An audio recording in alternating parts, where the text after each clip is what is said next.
શહેરના જૂનીગઢી ખાતે આવેલ યા મસ્તાન બાવાની દરગાહ ઉપર મન્નત પૂરી થતાં જ લોકો ફૂલ ચાદર ચડાવવા માટે આવતા હોય છે। આ દરગાહ ઉપર દરેક ધર્મના લોકોની આસ્થા રહેલી છે। પોતાની મનોકામના અને મન્નત લઈને આવે છે।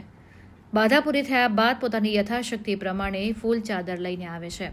યા મસ્તાન બાવા દરગાહના ખાદિમ હાજી દસ્તગીર શેખ ભોલુ બાપુએ જણાવ્યું હતું કે મારા બહુ જૂના મિત્ર છે હિમાંશુભાઈ અને દાદાને ત્યાં તેઓ હાજરી આપે છે। તેઓ દુઆ કરતા હતા કે મોટી ગાડી લઈશ અને આ દાદાને ત્યાં આવીશ। ત્યારબાદ એક હિન્દુ ભાઈએ ગાડી લઈને દરગાહ ઉપર આવ્યા અને ચાદર ચડાવી કુરાન ખાની કરાવી નિયાઝ કરી દાદાના દરબારમાં સલાતો સલામ બાદ હિમાંશુભાઈ માટે ભોલુ બાપુ સાથે લોકોએ પણ દુઆ ગુજારી હતી।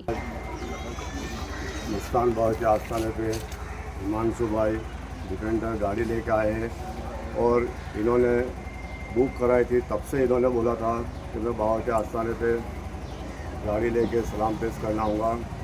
और मस्तान बाबा कौमी एकता का प्रतीक है। मस्तान बाबा दरगाह और तमाम हिंदू मुस्लिम सब बाबा से आस्था रखते हैं। बस मस्तान बाबा से अल्लाह से दुआ है कि हिमांशु भाई और तरक्की करे, हर काम में कामयाबी होए और इनके तंदुरुस्ती बनी रहे और जो भी काम करे उस पर सफलता इनको मिले। मैं हाजी दस्तगीर शेख भोलू बापू मस्तान बाबा की दरगाह से।